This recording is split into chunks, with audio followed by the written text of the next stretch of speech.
ಮದುವೆಯೆಂಬುದು ನೆವ ನಿಜ ಶ್ರೀ ಪದವ ತೋರಿಸಬೇಕು. ವನವಾಸದ ಪರಿಕ್ಲೇಶಾನುಸಂತಾಪವನು ಬೀಳ್ಕೊಡಿಸಿ ಕದಡುವಾಗಲು ಕಾಣಬೇಹುದು ಶ್ರೀಪದವ. ಹದುಳವಿಟ್ಟು ಯಮಗೆ ಉಚಿತ ವಚನದ ಹದವಳೆಯಲಿ ಉತ್ಸಾಹ ಸಸಿಯನು ದೇವ ಸಲಹುವುದು. ಉತ್ಸಾಹ ಸಸಿಯನು ಸಲಹುವುದು ದೇವ.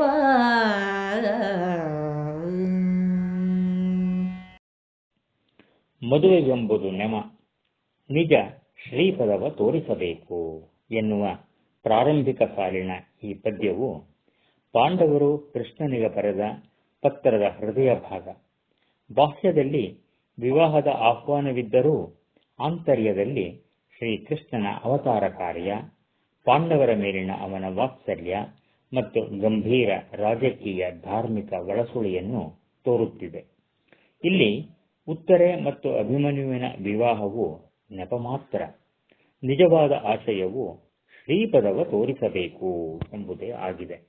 ಈ ಕಾರಣದಿಂದ ತಮ್ಮ ವನವಾಸದ ಪರಿಕ್ಲೇಶ ಕಷ್ಟಗಳನ್ನು, ಅದರಿಂದ ಉಂಟಾದ ಮನಸ್ಸಿನ ನೋವನ್ನು ಪರಿಹರಿಸಿ ಕಾಪಾಡಬೇಕು ಎಂಬ ಕೋರಿಕೆಯು ಸ್ಪಷ್ಟವಾಗಿದೆ. ಮುಂದೆ ಕದಡು ಹೋಗಲು ಕಾಣಬಹುದು ಎಂದರೆ ಪರಿಸ್ಥಿತಿ ತೀರಾ ಗಂಭೀರವಾಗಿದೆ, ಗೊಂದಲಮಯವೂ ಆಗಿದೆ. ಅದರಿಂದ ಹೊರಬರಲು ಸರಿಯಾದ ದಾರಿಯನ್ನು ಕಾಣಿಸಬೇಕು ಕೃಷ್ಣ. ಈ ಕಾರಣಕ್ಕಾಗಿಯೇ ಹದುಳವಿಟ್ಟು ಯಮಗೆ ಉಚಿತ ವಚನದ ಹದವಳೆಯಲು ಉತ್ಸಾಹ ಸಸಿಯನು ದೇವ ಸಲಹುವುದು ಎಂಬ ರೂಪಕವನ್ನು ಸೃಷ್ಟಿ ಮಾಡಲಾಗಿದೆ. ಇಲ್ಲಿ ಉತ್ಸಾಹ ಸಸಿ ಎಂಬ ಪ್ರಯೋಗವನ್ನು ವಿವರಿಸುವುದಾದರೆ, ಆಶ ಎಂಬುದು ಕೇವಲ ಒಂದು ಭಾವನೆಯಲ್ಲ. ಅದನ್ನು ಬೆಳೆಸಬೇಕು, ಪೋಷಿಸಬೇಕು, ಕಾಪಿಡಬೇಕು. ಸರಿಯಾದ ಸಮಯದಲ್ಲಿ ಹೇಳಿದ ಮಾತುಗಳು ಬೀಜದಂತೆ ಬಿತ್ತಲ್ಪಟ್ಟು ಉತ್ಸಾಹದ ಸಸಿಯಾಗಿ ಬೆಳೆಯಬೇಕು. ಅದಕ್ಕೆ ದೇವ ನಿನ್ನ ಸಲಹೆ ಅಗತ್ಯ. ಇದು ಕೇವಲ ಆಹ್ವಾನ ಪತ್ರಿಕೆ ಮಾತ್ರವಲ್ಲ, ಮುಂದಿನ ನ್ಯಾಯ ಸ್ಥಾಪನೆ, ಧರ್ಮದ ಪುನರುತ್ಥಾನ ಕಾರ್ಯದಲ್ಲಿ ಶ್ರೀಕೃಷ್ಣನ ಸಾರಥ್ಯವನ್ನು ಕೋರುವ ವಿನಯಪೂರ್ವಕ ಮನವಿಯಾಗಿದೆ. ಅಂದರೆ ರಥವನ್ನು ನಾವು ನಡೆಯುತ್ತೇವೆ, ದಿಕ್ಕನ್ನು ನೀನು ತೋರಿಸು, ನಮ್ಮ ಮಾರ್ಗದರ್ಶಕನಾಗಿರು ಎಂಬ ಬೇಡಿಕೆಯು ಇಲ್ಲಿದೆ. ಕುಮಾರವ್ಯಾಸನು ರೂಪಕ ಸಾಮ್ರಾಜ್ಯ ಚಕ್ರವರ್ತಿ ಎಂಬ ಬಿರುದಿಗೆ ಪಾತ್ರನಾಗಿರುವುದು ಇಂತಹ ಪದ್ಯಗಳಿಂದಲೇ ಎಂದು ಸ್ಪಷ್ಟವಾಗಿ ಗೋಚರವಾಗುತ್ತದೆ. ಈ ಪದ್ಯದಲ್ಲಿ ಕವಿ ಅತ್ಯಂತ ಸಹಜವಾದ ಆದರೆ ಗಾಢಾರ್ಥಭರಿತವಾದ ರೂಪಕಗಳನ್ನು ಹೆಣೆದಿದ್ದಾನೆ. ಪಾಂಡವರ ಮನಸ್ಸಿನಲ್ಲಿ ಪುನರುಜ್ಜೀವನಗೊಂಡ ಆಶಾಭಾವವನ್ನು ಬೆಳೆಯುತ್ತಿರುವ ಸಸಿ ಎಂಬುದಾಗಿಯೂ, ಶ್ರೀಕೃಷ್ಣನನ್ನು ಆ ತೋಟವನ್ನು ಪೋಷಿಸುವ ತೋಟಗಾರನಿಗೂ, ಹಾಗೂ ವನವಾಸ ಮತ್ತು ಅಜ್ಞಾತವಾಸದಲ್ಲಿ ಪಾಂಡವರು ಅನುಭವಿಸಿದ ಕಷ್ಟ ಕೋಟಲೆಗಳನ್ನು ಸಸಿಯ ಬೆಳವಣಿಗೆಗೆ ಅಡ್ಡಿಯಾಗುವ ಪ್ರತಿಕೂಲ ಪರಿಸ್ಥಿತಿಗೂ ಹೋಲಿಸಿದ್ದಾನೆ. ಈ ರೂಪಕಗಳ ಮೂಲಕ ಶ್ರೀಕೃಷ್ಣನು ಪಾಂಡವರ ಜೀವನದಲ್ಲಿ ಕೇವಲ ಬಂಧು ಮಾತ್ರವಲ್ಲ, ಬದಲಿಗೆ ಅವರ ನಂದಿ ಹೋದ ಆಶಾಕಿರಣವನ್ನು ಮತ್ತೆ ಚಿಗುರಿಸಿ ರಾಜ್ಯ ಭಾಗ್ಯದ ತೋಟವನ್ನು ಫಲವತ್ತಾಗಿಸುವ ದೈವಿಕ ಪೋಷಕನಾಗಿ ಚಿತ್ರಿತನಾಗಿದ್ದಾನೆ. ರೂಪಕದ ಈ ನಿರಂತರತೆ, ಸಹಜತೆ ಮತ್ತು ಭಾವಗಾಂಭೀರ್ಯವೇ ಕುಮಾರವ್ಯಾಸನನ್ನು ರೂಪಕ ಸಾಮ್ರಾಜ್ಯ ಚಕ್ರವರ್ತಿಯನ್ನಾಗಿ ಪ್ರತಿಷ್ಠಾಪಿಸುತ್ತದೆ. ಕರುಣೀ ವಿಜಯಂಗೈದು ಭಕ್ತರ ಹೊರೆಯಬೇಹುದು, ಬೇಡಿಕೊಂಬೆನು ಅರಸಲೇಕೆ ಎಳಗಂದಿತಾಯ್ ತಾ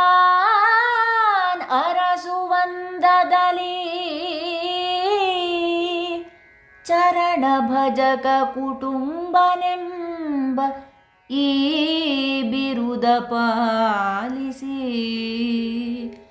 ಭಿನ್ನಹವನು ಅವಧರಿಸಿ ಕಾಣಿಸಿ ಕೊಡುವುದೆಮಗೆ ಮಹಾಪ್ರಸಾದವನು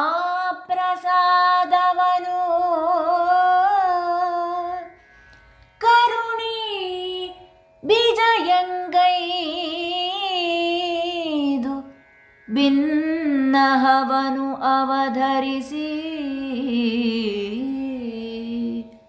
ಕಾಣಿಸಿ ಎಮಗೆ ಮಹಾಪ್ರಸಾದವನು ಕೊಡುವುದು.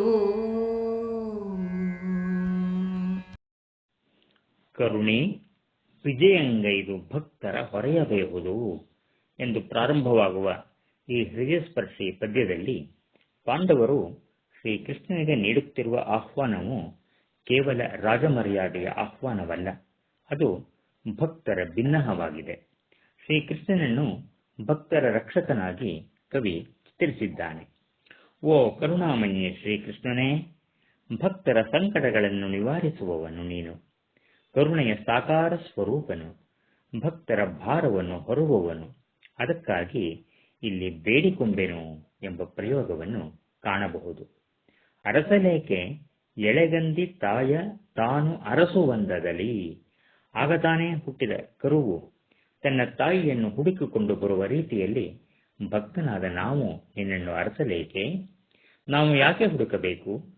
ನೀನೇ ಭಕ್ತರ ಕುಟುಂಬಿ ಅಲ್ಲವೇ? ನೀನೇ ನಮ್ಮನ್ನು ಅನುಗ್ರಹಿಸಬೇಕು. ಅದುವೇ ನಮಗೆ ಮಹಾಪ್ರಸಾದ. ಇಲ್ಲಿ ಭಕ್ತನು ಭಗವಂತನನ್ನು ಪ್ರಶ್ನಿಸುವುದಿಲ್ಲ.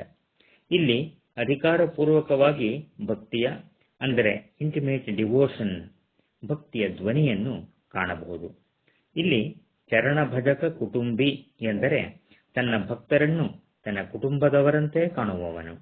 ಭಗವಂತನೇ ತನ್ನ ಅನನ್ಯ ಭಕ್ತರನ್ನು ಅರಸಿಕೊಂಡು ಬಂದು ಅವರಿಗೆ ದರ್ಶನ ನೀಡಿ ಅವರ ಸಂಕಟಗಳನ್ನು ಪರಿಹರಿಸುವವನು ಎಂದು ಅರ್ಥ.